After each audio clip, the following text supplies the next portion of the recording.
பார்க்க வந்த சேதி மட்டும் சொன்ன முல்லையே, பருவம் வந்த தேதி மட்டும் சொல்லவில்லையே.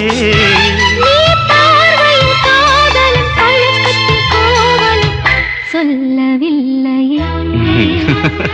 உன்னை தொட்ட தென்றல் இன்று என்னை தொட்டு சொன்னதொரு சேதி, உள்ளுக்குள்ளே ஆசை வைத்து தள்ளி தள்ளி போவதென்ன நீதி.